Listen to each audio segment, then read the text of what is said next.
प्यारे बच्चों नमस्कार। मैं मोहम्मद शमसूल अंसारी जीडी गोयनका गया बिहार से कक्षा प्रथम के लिए हिंदी प्रथम प्रश्न पत्र से चित्रकथा 2 आप लोगों के समक्ष लेकर के प्रस्तुत हुआ हूँ। ठीक है, इसके अंतर्गत जो है चित्र यहाँ पर दिया हुआ है आपके पुस्तक में और आप लोग इसको देख करके कहानी को बोलना, समझना और समझाना सीख पाएंगे। ठीक है, तो सबसे पहले आप चित्र को ध्यान पूर्वक देखिए। ठीक है, इसमें आपको क्या दिख रहा है कि एक आदमी है जो सर पे टोपी लगाया हुआ है और उसके पास एक झोला है।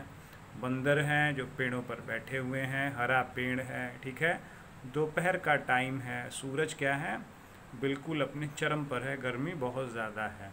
ठीक है, दूसरे चित्र में आपको दिख रहा है कि बंदर पेड़ पर जो है बैठे हुए हैं और जो आदमी है वो थक करके सो गया है पेड़ के नीचे। धूप इतनी ज़्यादा है कि वह क्या कर रहा है, आराम कर रहा है और बंदर उसके झोले से, यहाँ पर देखिए आप लोग क्या कर रहे हैं, टोपियाँ निकाल रहे हैं। ठीक है, तो अब हम लोग इसको और अच्छे से इस कहानी को सुनते हैं।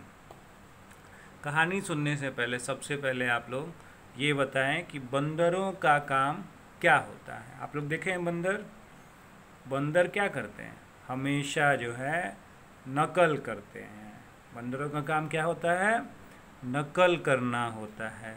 उनके पास अकल बहुत कम होती है, अकल यूज़ नहीं करते हैं, माइंड दिमाग यूज़ नहीं करते, वो बस नकल करना ही जानते हैं। जो आप करेंगे वही बंदर भी करेगा। ठीक है, तो इसमें जो है इस पहले चित्र में, पहले दृश्य में यह दिख रहा है कि एक आदमी है, दोपहर का समय है, गर्मी बहुत ही ज़्यादा है और वह बहुत थका हुआ पसीने से परेशान है और पेड़ पर बंदरों को देखता है और उसके बाद इतनी ज़्यादा उसको गर्मी लग रही थी कि वह सोचता है, यह आदमी, कि क्यों ना पेड़ के नीचे थोड़ी देर आराम कर लिया जाए, फिर हम अपने काम को, जिस काम के लिए निकले हैं, झोला में कुछ लेकर के बेचने निकला है, तो सोचता है कि पेड़ के नीचे थोड़ी देर सो लें, आराम कर लें, फिर उठेंगे तब अपना काम करेंगे, अभी तो गर्मी बहुत ज़्यादा है। अब देखिए दूसरे चित्र में क्या दिखा रहा है, यह है आपका दूसरा चित्र।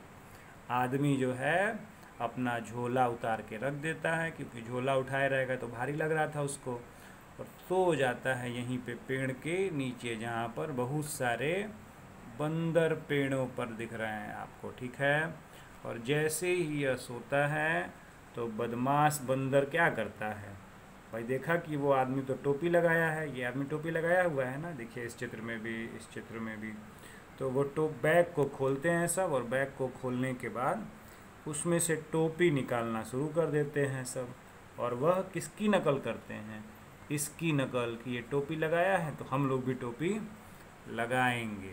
तो वो धीरे धीरे करके इस बैग से सारी टोपियाँ निकालना प्रारंभ कर देते हैं। ठीक है, इसके बाद का हम आपको दिखाते हैं चित्र संख्या 3। चित्र संख्या 3 में क्या दिखा रहा है भाई, चित्र संख्या 3 में दिखा रहा है कि सारे बंदर उसका, जब वह सो जाता है, यह सो गया है, देख रहे खर्राटे की आवाज़ आ रही है इसके नाक से, तो इसके बैग से सारी टोपियां जो है निकाल करके और खुद पहन लेते हैं, जैसा कि वह पहना है। कौन, जो व्यापारी है, जो सामान बेचने वाला है झोला लेकर के, उसके जैसा ही सब टोपी लगा के बंदर खेलने कूदने लगते हैं, मस्ती करने लगते हैं। और वह आदमी क्या है, गर्मी से परेशान हो करके सोया हुआ है। ठीक है, अगले चित्र में वह क्या है, चित्र संख्या 4 यहाँ पर लिखा है ना, तो चित्र संख्या 4 में वह सो करके उठा और उठने के बाद देखिए खड़ा हुआ और अपना बैग देखा, झोला देखा, तो झोले में कुछ भी नहीं था। सारी टोपियाँ कौन लगा लिया था, ये सारे बंदर लगा लिए थे। क्यों लगाए थे, क्योंकि वह नकलची थे, क्योंकि यह टोपी लगाया था तो इसका नकल करने के लिए वह भी टोपी लगा लिए थे। उसके बाद अगला चित्र देखिए, चित्र संख्या 5 हम लोग देखेंगे अब। चित्र संख्या 5 आगे आपके सम्मुख। चित्र संख्या 5 में इसने अब सोचा कि अरे भाई हम टोपी कैसे अब प्राप्त करें, सारा टोपी तो बंदर पेड़ पे ऊपर लेके भाग गया। तो वह क्या करता है, उसको एक युक्ति समझ में आती है। वह यह सोचता है कि बंदर तो नकलची होते ही हैं, तो वह तुरंत अपना टोपी उतार करके ज़मीन पर फेंक देता है। ऐसा वह क्यों करता है, क्योंकि जैसे ही वह अपना टोपी जो है देखिए उतार के और ज़मीन पर फेंका, तो बंदर भी नकलची हैं। बंदर क्या करेंगे, अपनी टोपी निकाल करके भी फेंकना शुरू कर देंगे। ठीक है, तो जैसे इसने टोपी निकाल करके फेंका, ठीक है, तो सारे बंदर देखिए अपनी अपनी टोपी निकाल करके फेंकने लगे। और वह अगले चित्र में देखिए सारी टोपियों को इकट्ठा किया और बैग में भरा, और फिर वह बेचने के लिए सारी टोपियों को इकट्ठा किया और टोपियां बेचने उठा कर लेकर के चला गया।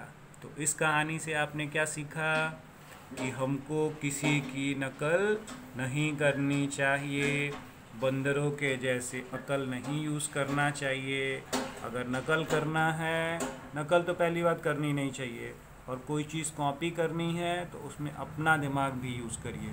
अब इनको टोपी मिला था, लेकिन ये इसको नकल करने के चक्कर में क्या किए, इनके पास तो अकल है नहीं, तो इन्होंने टोपी को क्या किया, नीचे फेंक दिया।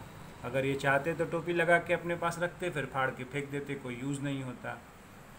तो इस प्रकार बंदर क्या होते हैं, नकलची होते हैं, और हमको नकल नहीं करना चाहिए, और नकल में भी अकल लगाना चाहिए, दिमाग से काम करना चाहिए। ठीक है, आप सभी लोग इस कहानी को फिर से एक बार खुद से कहने का प्रयास करेंगे।